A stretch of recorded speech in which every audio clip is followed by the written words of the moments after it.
नमस्ते, welcome to the व्यक्तित्व podcast. आज हम बात करने वाले हैं अब्राहम लिंकन के बारे में। अब्राहम लिंकन, अमेरिका के 16वें प्रेसिडेंट। एक ऐसा नाम जिसे शायद हम सब जानते हैं, पर उनकी जिंदगी की जो असली गहराई है, उनके फैसलों के पीछे की सोच, वहां तक शायद कम ही लोग पहुंच पाते हैं। सोचिए, एक लॉग कैबिन में पैदा हुआ इंसान अमेरिका के सबसे तूफानी दौर में प्रेसिडेंट बन गया। मतलब कमाल की जर्नी है। बिल्कुल। और उनका समय आप सोचिए, अमेरिका अंदर से टूट रहा था, सिविल वॉर, गृह युद्ध शुरू हो चुका था, देश लिटरली 2 हिस्सों में बट गया था। और इस सब का जो सेंटर पॉइंट था वो थी स्लेवरी, यानी गुलामी का मुद्दा। तो लिंकन के कंधों पर एक तो जिम्मेदारी थी देश को जोड़कर रखने की, और शायद उससे भी बड़ी बात अमेरिका के जो बुनियादी उसूल थे उन्हें बचाने की। तो आज इस चर्चा में हम उन्हीं अब्राहम लिंकन की जिंदगी के अलग अलग पहलुओं को समझने की कोशिश करेंगे।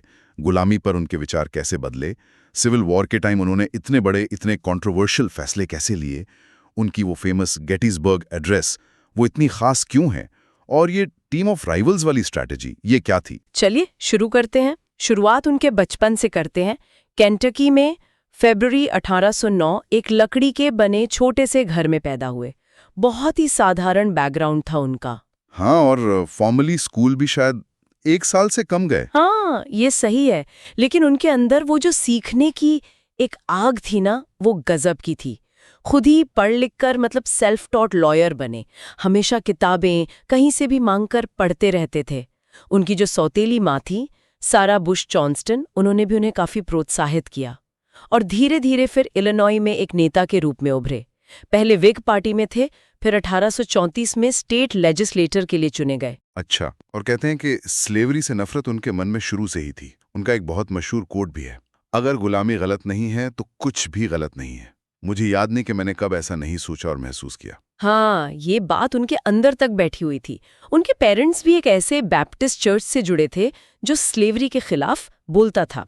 और एक कहानी ये भी है कि जब वो नौजवान थे और एक बोट से न्यू ऑर्लियंस गए थे, तो वहां उन्होंने स्लेव ऑक्शंस देखे थे। मतलब इंसानों को जानवरों की तरह बेचा जा रहा था। कहते हैं इसका उन पर बहुत गहरा असर पड़ा था। लेकिन फिर भी शुरू में उनका स्टैंड थोड़ा कॉम्प्लिकेटेड लगता है। वो मानते थे कि ये मॉरली गलत है, पर वो कॉन्स्टिट्यूशन का भी बड़ा सम्मान करते थे। और उस वक्त कॉन्स्टिट्यूशन एक तरह से प्रॉपर्टी राइट्स के नाम पर स्लेवरी को प्रोटेक्ट कर रहा था। ये दुविधा रही होगी। बिल्कुल सही। तो उनका जो शुरुआती अप्रोच था वो था कंटेनमेंट का। कंटेनमेंट, हाँ, मतलब गुलामी जहां पहले से है ठीक है, वहां रहने दो, पर उसे नए इलाकों में, नई टेरिटरीज में फैलने मत दो। इस मामले में वो अपने पॉलिटिकल गुरु हेनरी क्ले से काफी प्रभावित थी।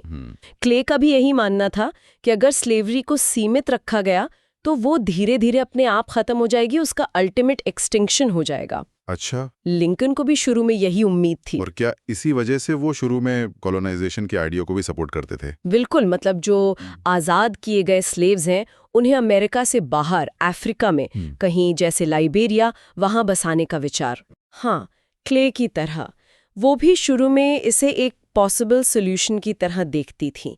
देखिए, इसके पीछे कई वजह थी। एक तो उस वक्त का गहरा नस्लवाद। लोगों को लगता था कि गोरे और काले लोग अमेरिका में बराबरी से, शांति से शायद कभी नहीं रह पाएंगे। दूसरा, जो वाइट लेबरर्स थे, उन्हें डर था कि आज़ाद हुए अफ्रीकन अमेरिकन से उन्हें नौकरियों में कंपटीशन मिलेगा। और शायद लिंकन को पॉलिटिकल रियलिटी भी दिख रही थी। उन्हें लगा होगा कि कॉलोनाइजेशन की बात करने से स्लेवरी खत्म करने के लिए ज़्यादा पॉलिटिकल सपोर्ट मिल सकता है शायद। लेकिन फिर उनके विचारों में एक बड़ा शिफ्ट आया, खासकर 1854 के कैंसस नेब्रास्का एक्ट और 1857 के Dred Scott Supreme Court decision के बाद। इन घटनाओं ने सब बदल दिया। बिल्कुल। कैंसस नेब्रास्का एक्ट ने तो बेसिकली पुराने समझौतों को रद्द कर दिया और कहा कि अब नई टेरिटरीज के लोग खुद वोट करके डिसाइड करेंगे कि वहां स्लेवरी होगी या नहीं, जिसे पॉपुलर सोवरेनिटी कहा गया। अच्छा, जहां पहले मनाही थी वहां भी। और ड्रेड स्कॉट डिसीजन, वो तो और भी बुरा था। हाँ। सुप्रीम कोर्ट ने कहा कि अफ्रीकन अमेरिकन यूएस के सिटीजन्स हैं ही नहीं, और कांग्रेस के पास टेरिटरीज में स्लेवरी रोकने का कोई अधिकार ही नहीं है। अरे बाप रे। तो जब ये साफ हो गया कि स्लेवरी रुकने के बजाय अब पूरे देश में फैलने का खतरा है, तब लिंकन का रुख बहुत सख्त हो गया। वो खुलकर कहने लगे कि एक सदर्न कॉन्स्पिरेसी चल रही है स्लेवरी को हर जगह फैलाने की। और इसी बैकड्रॉप में हुए 1858 के वो मशहूर लिंकन डगलस डिबेट्स। हाँ, इलिनॉय में सीनेट सीट के लिए उन्होंने उस वक्त के जो ताकतवर सेनेटर थे स्टीवन डगलस, उनको चैलेंज किया। पूरे स्टेट में 7 डिबेट्स हुए थे। और डगलस ने उन पर रेस कार्ड खेलने की कोशिश की थी, है ना। उन्हें ब्लैक रिपब्लिकन कहा, इल्जाम लगाया कि लिंकन तो नस्ली बराबरी चाहते हैं। हाँ, डगलस का कहना था कि declaration of independence all men are created equal सिर्फ गोरे लोगों के लिए है। लिंकन ने इसका जबरदस्त जवाब दिया। उन्होंने कहा कि डिक्लेरेशन सभी इंसानों की बात करता है। इसका मतलब है किसी गोरे को किसी काले को गुलाम बनाने का कोई नेचुरल अधिकार नहीं है। हाँ, ये बात जरूर है कि उस वक्त की जो पॉलिटिकल मजबूरियां थीं, उनको देखते हुए वो पूरी तरह से सोशल और पॉलिटिकल इक्वालिटी की बात शायद नहीं कर पाए। लेकिन उन्होंने स्लेवरी के खिलाफ एक बहुत स्ट्रॉन्ग लॉजिकल आर्ग्यूमेंट भी दिया था।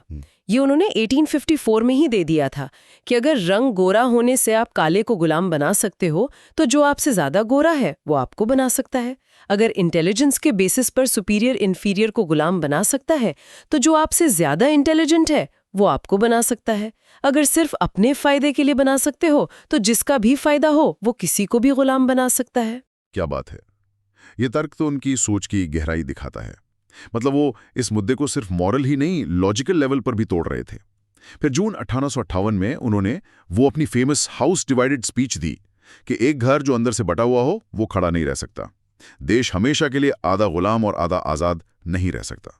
भले वो सीनेट इलेक्शन हार गए, लेकिन इन डिबेट्स ने उन्हें नेशनल लेवल पर एक पहचान दे दी। बिल्कुल। और फिर 1860 में वो रिपब्लिकन पार्टी के कैंडिडेट बने और प्रेसिडेंट चुन लिए गए। बस उनके चुने जाने की देर थी, सदर्न स्टेट्स ने यूनियन से अलग होना शुरू कर दिया। हाँ। और अप्रैल 1861 में फोर्ट समटर पर हमले के साथ सिविल वॉर शुरू हो गया। अच्छा, शुरू में उनका सबसे बड़ा मकसद देश को टूटने से बचाना था, यूनियन को बचाना था। सही है। शुरू में उनका प्राइमरी फोकस यूनियन को बचाना ही था। अपने पहले इनॉग्रल एड्रेस में उन्होंने फिर से ये कहा भी कि जहां स्लेवरी है वहां उसे नहीं छेड़ेंगे, बस उसे फैलने से रोकना चाहते हैं।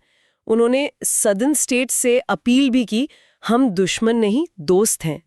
लेकिन खैर बात बनी नहीं। फिर वॉर के दौरान देश को बचाने के नाम पर उन्होंने कुछ ऐसे कदम उठाए जो आज भी बहुत कंट्रोवर्शियल माने जाते हैं, जैसे हेबियस कॉर्पस के अधिकार को सस्पेंड करना। ये क्या था एग्जैक्टली? हेबियस कॉर्पस एक बहुत ही फंडामेंटल लीगल राइट है। इसका मतलब है कि अगर किसी को अरेस्ट किया गया है तो उसे कोर्ट के सामने पेश करना पड़ेगा, ताकि जज देख सके कि अरेस्ट लीगल है या नहीं। इसके बिना सरकार किसी को भी लंबे समय तक बिना वजह बताए जेल में रख सकती है। लिंकन ने अप्रैल 1861 में वॉर के बिल्कुल शुरुआती कियोटिक दौर में इस अधिकार को सस्पेंड कर दिया, खासकर मैरीलैंड जैसे बॉर्डर स्टेट्स में, ताकि यूनियन ट्रूप्स आसानी से वॉशिंगटन डीसी पहुंच सके और जो दुश्मन के सिंपैथाइजर्स थे उन्हें रोका जा सके। जॉन मैरीमन का केस इसी से जुड़ा है। और इस पर उनकी टक्कर सुप्रीम कोर्ट के चीफ जस्टिस रॉजर टेनी से भी हुई। वही टेनी जिन्होंने ड्रेड स्कॉट डिसीजन दिया था। हाँ, टेनी ने एक सर्किट जज के रूप में एक्स पार्टे मेरीमन केस में ये कहा कि सिर्फ कांग्रेस ही हेबियस कॉर्पस सस्पेंड कर सकती है, प्रेसिडेंट नहीं। लेकिन लिंकन का आर्ग्यूमेंट था कि कॉन्स्टिट्यूशन उन्हें देश की रक्षा की जिम्मेदारी देता है, और अगर रिबेलियन इतना बड़ा है कि कोर्ट्स काम नहीं कर पा रहे हैं तो ये जरूरी कदम है। उन्होंने कांग्रेस से पूछा भी, क्या मैं एक कानून बचाने के चक्कर में पूरा देश टूटने दूं? बाद में 1863 में कांग्रेस ने एक कानून पास करके प्रेसिडेंट को यह अधिकार दे भी दिया था। अच्छा, इसी तरह उन्होंने मिलिट्री ट्रिब्यूनल्स का इस्तेमाल भी किया सिविलियंस पर मुकदमा चलाने के लिए, जैसे क्लेमेंट वलंदिगम जो वॉर के बड़े आलोचक थे।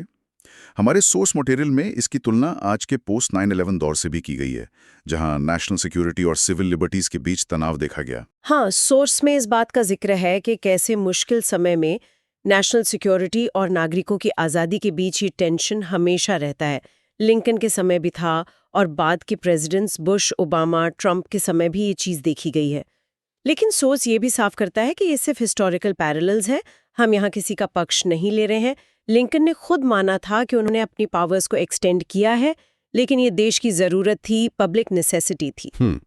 फिर आया वो बड़ा कदम, इमेंसिपेशन प्रोक्लेमेशन। प्रिलिमिनरी वर्जन सितंबर 1862 में और फाइनल 1 जनवरी 1863 को। इसने तो वॉर का पूरा नैरेटिव ही बदल दिया है ना? बिल्कुल, ये एक क्रांतिकारी कदम था। हालांकि इसकी भी कुछ लिमिटेशंस थीं। ये सिर्फ उन्हीं स्टेट्स पे लागू हुआ जो यूनियन के खिलाफ लड़ रहे थे, रिबेलियन में थे। अच्छा। जो बॉर्डर स्टेट्स यूनियन के साथ थे, पर जहां स्लेवरी थी वहां इसका असर नहीं हुआ। और इसकी असली कामयाबी तो यूनियन की मिलिट्री जीत पर ही डिपेंड करती थी। लेकिन इसका स्ट्रेटेजिक और मॉरल इम्पैक्ट तो बहुत बड़ा था। इसने यूनियन कॉज को एक साफ साफ मॉरल पर्पस दे दिया, आज़ादी का। और सबसे इंपॉर्टेंट, इसने ऑफिशियली अफ्रीकन अमेरिकन लोगों को यूनियन आर्मी और नेवी ज्वाइन करने का रास्ता खोल दिया। बिल्कुल सही कहा आपने। इसके बाद लगभग 2 लाख ब्लैक सोल्जर्स और सेलर्स ने यूनियन के लिए हथियार उठाए। ये बहुत बड़ी बात थी। वो भी आज़ादी के लिए खुद लड़ रहे थे। लिंकन ने कहा भी, जो आज़ाद हुए हैं वो अब दूसरों को आज़ाद करा सकते हैं। इसी दौरान उनका इंटरैक्शन फ्रेडरिक डगलस जैसे बड़े अफ्रीकन अमेरिकन नेताओं से भी बढ़ा।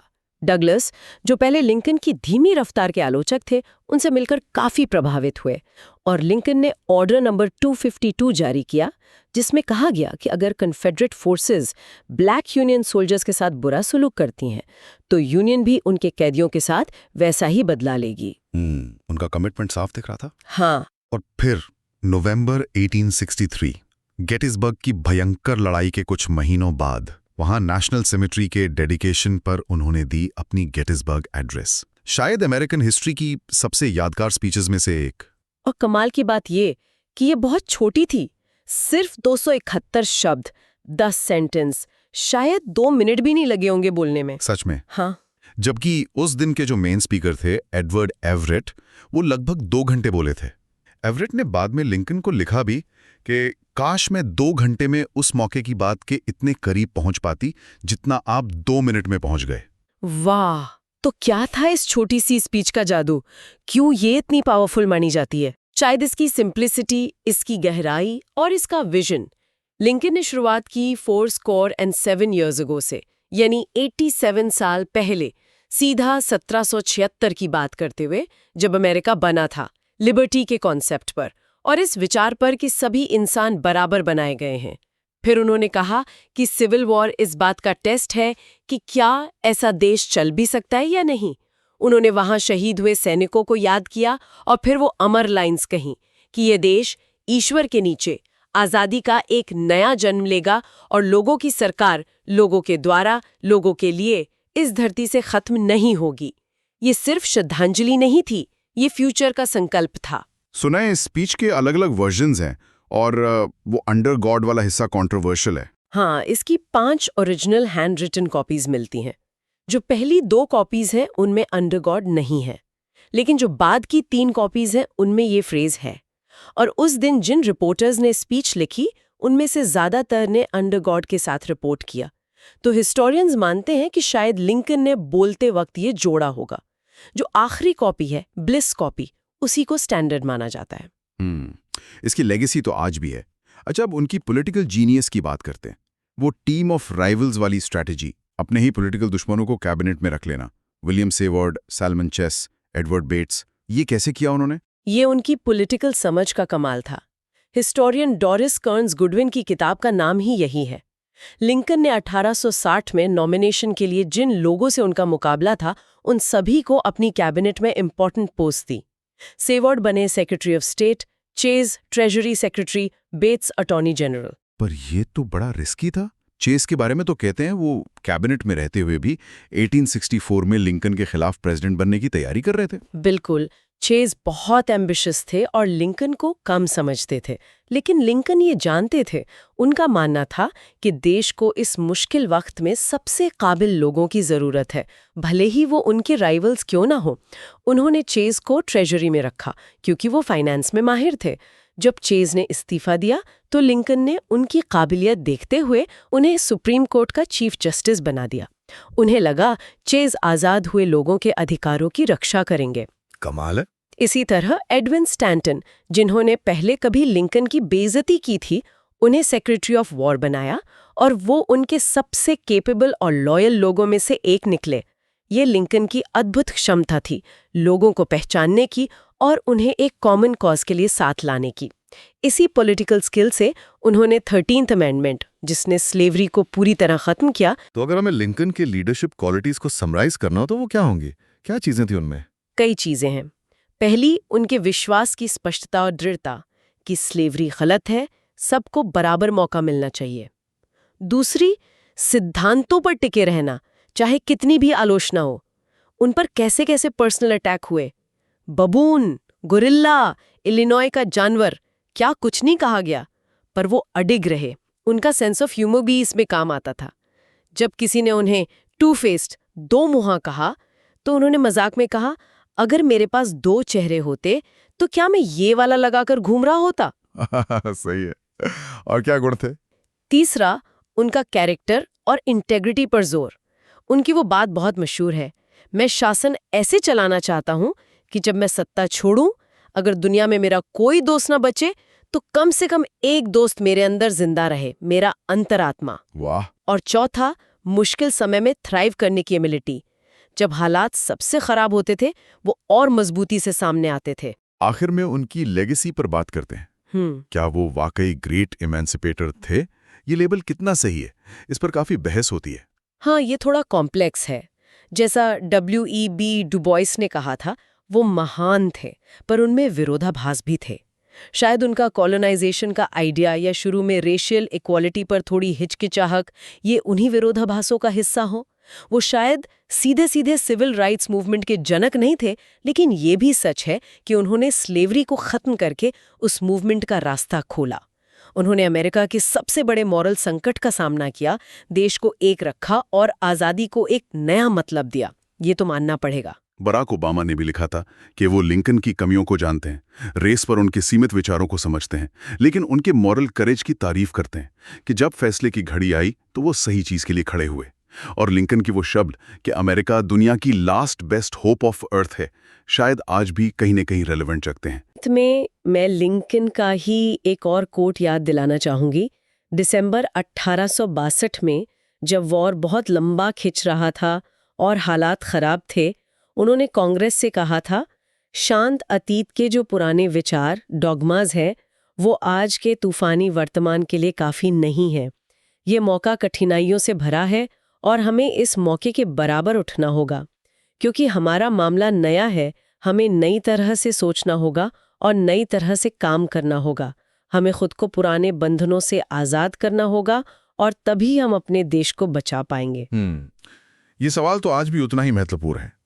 क्या हम आज के तूफानी वर्तमान के लिए नया सोचने और नया करने, खुद को पुरानी सोच के बंधनों से आज़ाद करने के लिए तैयार हैं? इस पर जरूर विचार कीजिएगा। Okay, so we hope you liked our today's discussion. For more such discussions, subscribe to our channel Vyaktitva, The Epic Tales. धन्यवाद।